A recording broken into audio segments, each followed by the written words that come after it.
Bonjour Ebony, bienvenue sur The Link FWI. Premièrement, pourrais-tu te présenter? Qui es-tu?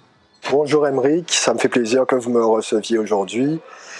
Pour la présentation, bon, c'est une question qui est un style direct, qui est quand même compliqué à répondre, qui je suis, puisque surtout à l'heure actuelle, je suis en pleine recherche, en plein questionnement sur qui je suis, qu'est-ce que je représente ou qu'est-ce que j'aimerais représenter en tant qu'artiste, qu'est-ce que je veux créer en termes d'art, puisque je dirais qu'à l'heure actuelle, je me considère plus comme un artiste que comme un DJ ou comme un compositeur ou comme un musicien.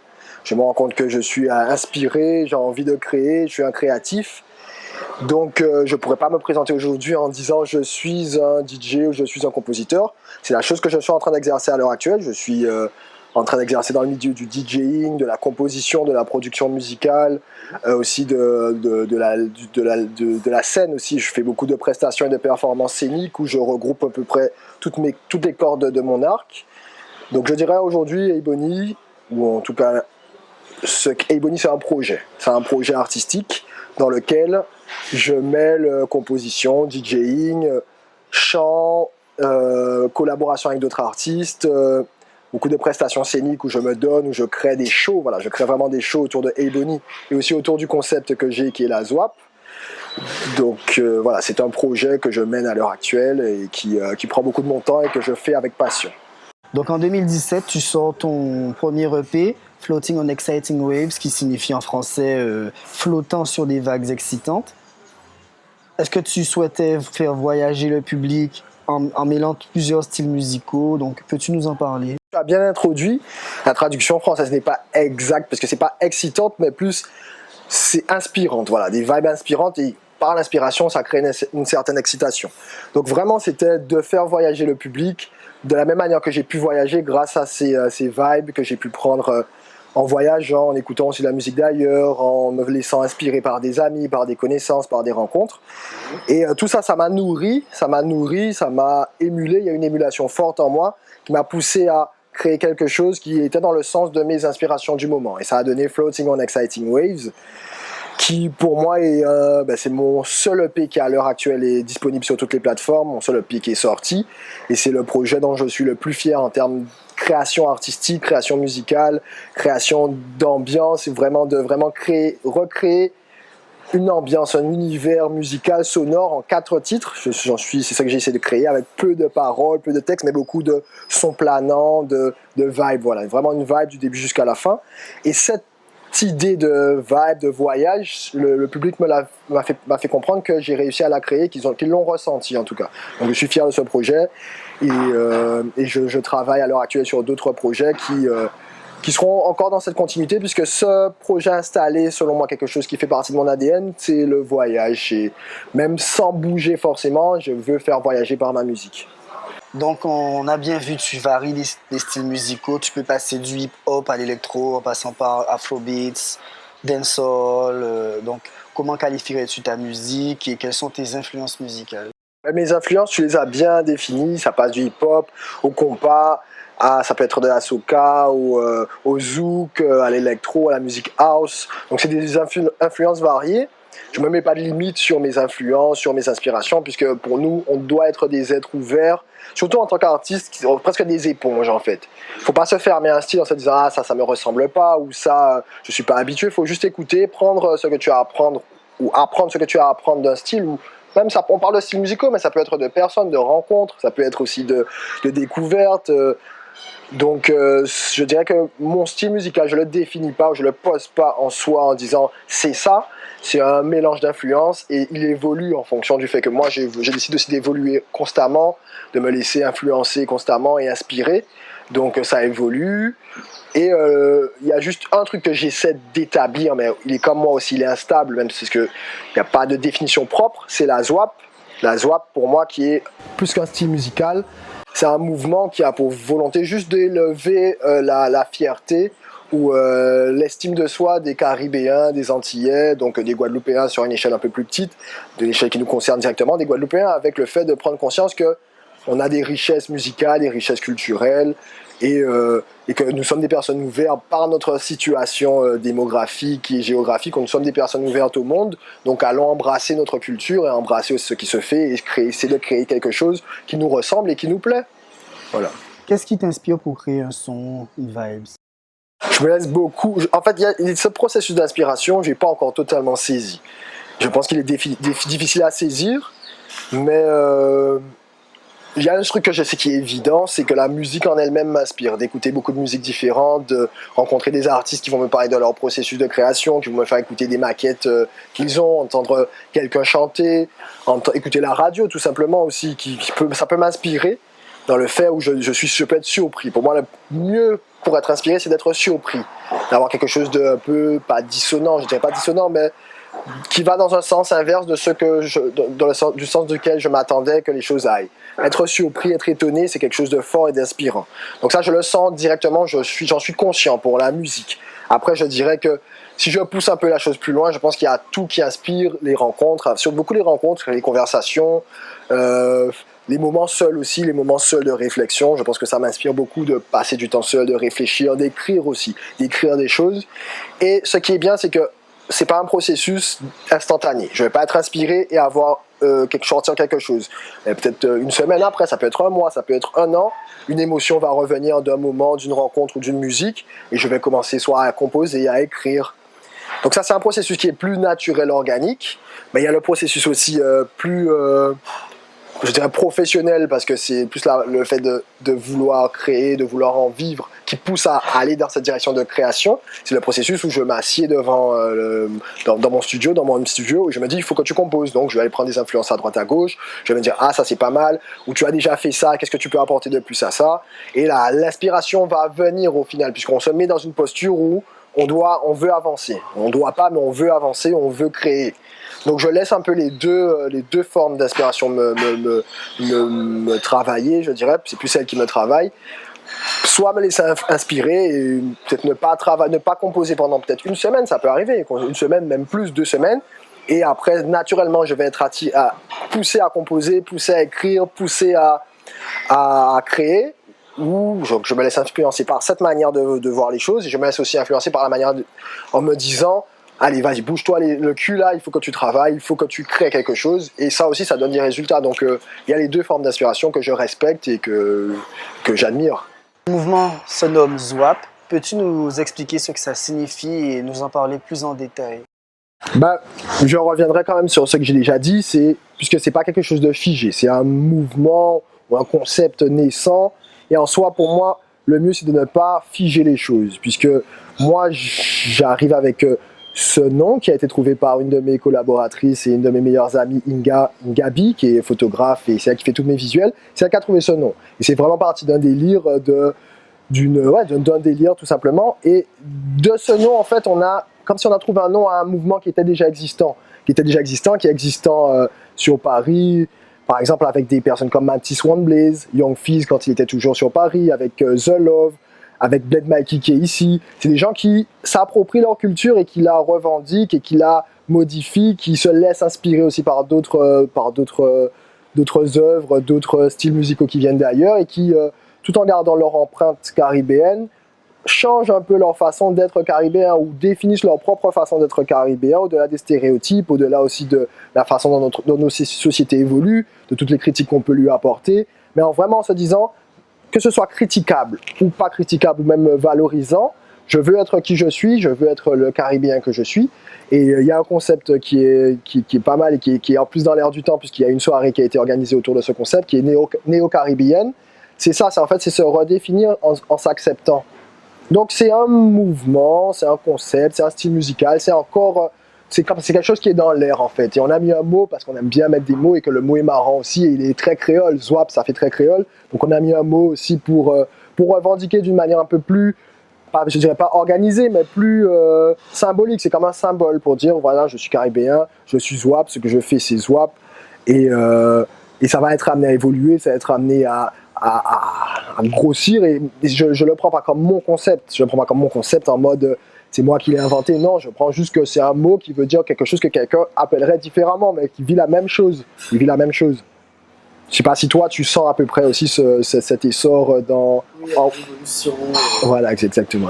Une certaine révolution culturelle ou revalorisation culturelle. C'est surtout la jeunesse qui est porteuse de ce film. Exactement. Swap, okay? 1, 2. 1, 2. 1, 2. Okay. Clap, clap your hand. Clap, everybody clap. Hold up, hold up, hold up. Let's go, let's go.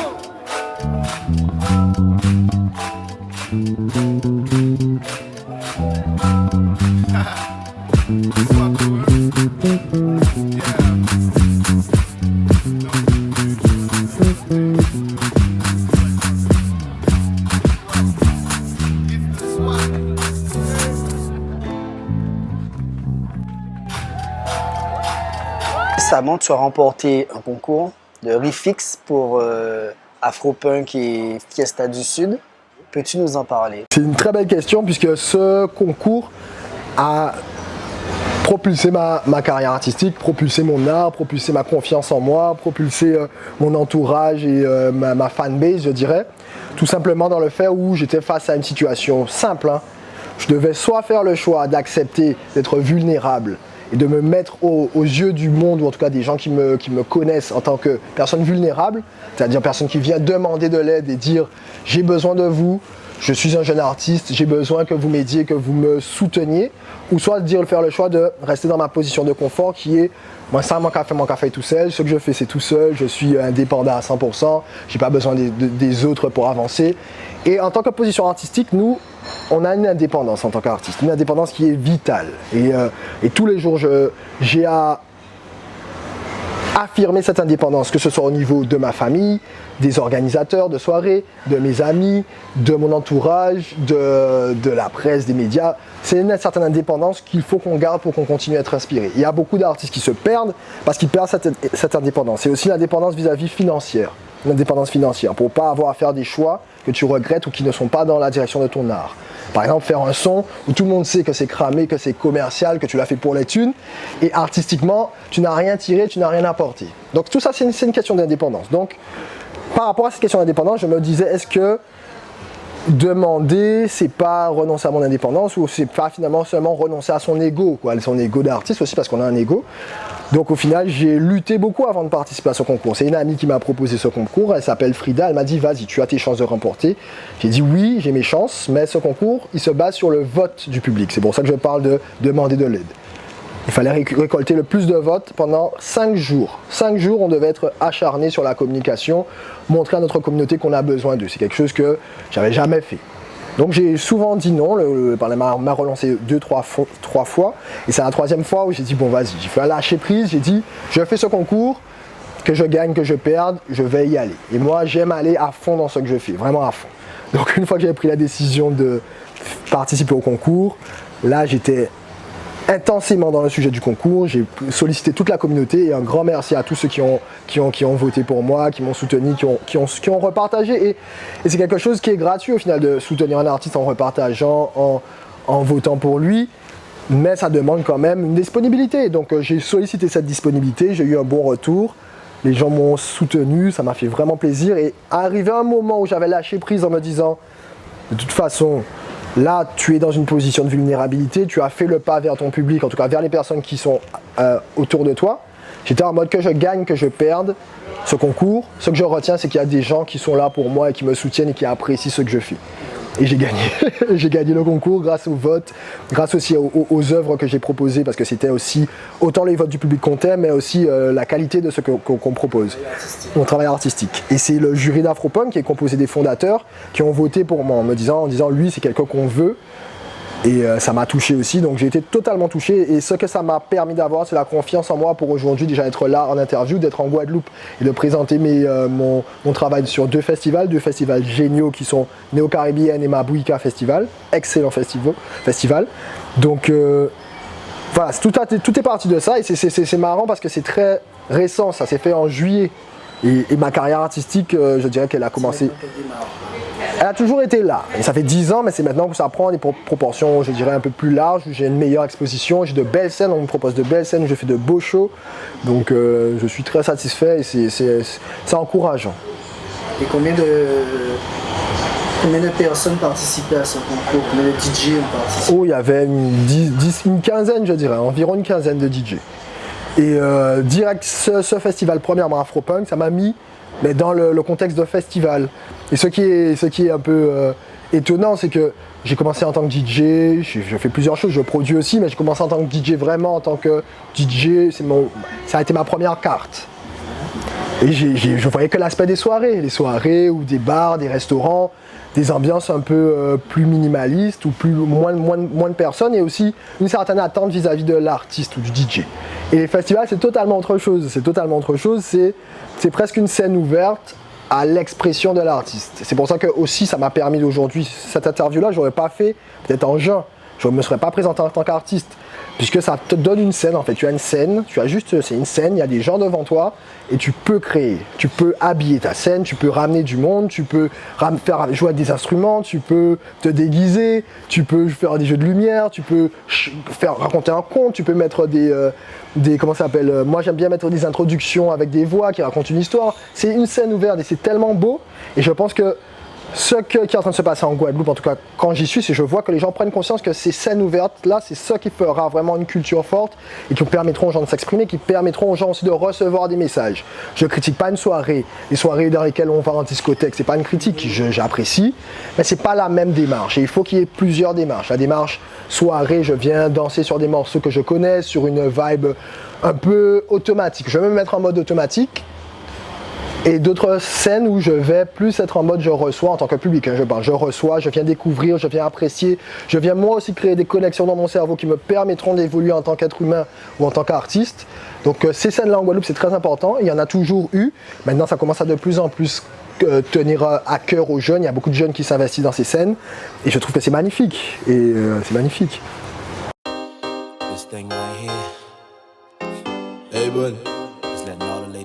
Let's do some classic shit. Guys talk about, you know, the finer thing in life. Check it out. Ooh, that dress so scandalous, and you know another nigga can handle it. So you're shaking that thing like cruise to ish with a look in your eyes so devilish. You like to dance on the hip hop spots, and you cruise to the cruise to connect the dots. Not just urban, she liked the pop, cause she was living la vida loca. She had dumps like a truck. Thighs like what? Move your butt.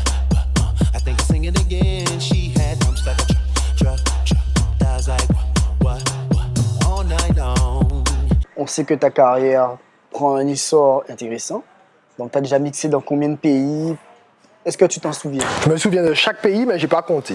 Il y a des pays où j'ai préféré l'expérience que d'autres. Il y a des pays où je suis allé, mais pour par exemple une scène, c'était juste limité à un restaurant avec peu de public, donc il y avait moins de partage où les gens mangeaient. Donc je ne dirais pas, je compte pas en termes de pays, mais plus en termes d'expérience que j'ai vécue. Le nombre de temps aussi le nombre de jours que tu passes dans un pays, c'est important, puisque si tu vas juste faire ta prestation, tu peux recevoir beaucoup, en tout cas donner beaucoup au public, mais tu n'as pas le temps de toi t'imprégner du pays pour en ressortir enrichi. Donc je dirais qu'en termes de voyage, c'est vraiment important pour moi de voyager pour aller voir ce qui se passe ailleurs.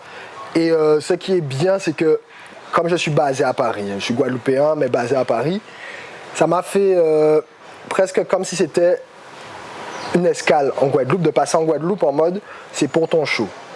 Tu rentres au pays mais c'est pour ton show. Donc j'ai considéré venir en Guadeloupe, même si ça s'est pas passé exactement pareil, comme si je passais, comme j'ai pu passer par exemple en Colombie, ou j'ai pu passer à Berlin, où je viens faire mon show, je viens m'imprégner de la richesse du pays. Et c'est ça qui s'est passé, je me suis vraiment imprégné de la richesse d'ici, j'ai redécouvert des personnes, des lieux, me suis redécouvert aussi en tant que Guadeloupéen, en tant qu'être humain aussi. Et là, je suis là, je sais que le départ approche, c'est un truc auquel je ne vais pas penser, qui me stresse, mais pour moi c'est bien de voyager, même de savoir voyager chez soi, quoi. Ça, on s'enrichit. Quels sont tes projets? Mes projets, donc, je suis quelqu'un, il faut, je ne sais pas s'il faut, mais en tout cas j'aime vivre sur le moment, penser mes projets sur le moment, puisque planifier c'est quelque chose, c'est quelque chose qu'on nous met en tête qu'il faut faire. Planifier, tu dois faire ci, tu dois penser à 6 mois après. C'est très important pour pouvoir réaliser de beaux projets. Je ne vais pas mettre de date sur ce projet, puisque c'est un projet qui me tient à cœur et qui va faire qui va éclore, mais je veux créer quelque chose physique ou en digital, soit une compilation, soit un EP, soit un album, mais qui regroupe les sons qu'on a considérés comme Zwap, qu'on a créé dans cet esprit, dans cet engouement Zwap, en se disant vas-y, on va faire quelque chose avec ce qu'on aime, avec notre culture, avec nos influences. Donc j'ai envie que, au-delà de parler de Zwap, juste d'en parler ou de pouvoir l'exprimer comme je le fais sur scène, parce que quand je fais mes scènes en tant que Ebony, c'est 100% Zwap, c'est vraiment, la Zwap est vraiment mise en avant, même si c'est pas 100%, je me suis mal exprimé, mais la Zwap est mise en avant. Donc si on veut découvrir la Zwap, il faut venir principalement au show. Mais j'ai envie que ça puisse être quelque chose que les gens vivent, expérimentent chez eux, par exemple, dans leur voiture, entre amis, sans forcément que ce soit en show. Donc il faut, selon moi, je devrais ou j'essaierai, je ne vais pas me mettre d'obligation, mais c'est important. Voilà. Ce que je voulais dire, c'est important de créer quelque chose, soit sur les plateformes digitales, soit en physique avec des CD, des vinyles, des choses comme ça, ou alors d'une manière visuelle avec une vidéo en long format d'un show Zwap, et pour que cette Zwap elle puisse rentrer chez les gens, qu'elle puisse les accompagner, être avec eux, puisque c'est un mouvement culturel qui a pour but de donner vraiment, c'est un but, c'est une volonté, je ne sais pas si ce sera le cas, ça va vraiment être réalisé. En tout cas, il y a dans l'essence, il y a cette volonté de faire ce que la Zwap nous fait à nous en tant que créateurs. Je parle de tous ceux qui m'accompagnent, tous ceux que j'accompagne dans la Zwap. C'est de nous donner de l'estime de soi, de la confiance en soi, de la valeur, une certaine légèreté, une certaine acceptation de notre façon d'être caribéen, antillais caribéen, puisque je pense que la Zwap au fond est vraiment née, selon moi, d'une blessure que j'ai eue en tant que jeune qui part de son île et qui va vivre en France hexagonale. On dirait hexagonale puisque métropole, c'est comment ? Le mot métropole. Voilà, le mot métropole, c'est pas un bon mot, c'est pas un beau mot. C'est pas un beau mot pour la situation dans laquelle on est. Et au vu de notre histoire, France, c'est pas un beau mot non plus, puisque d'une certaine manière, la Guadeloupe, c'est la France par tout ce... Bon, on va pas rentrer sur ce sujet, mais la Guadeloupe, c'est la France, en tout cas, sur l'écrit, sur le papier.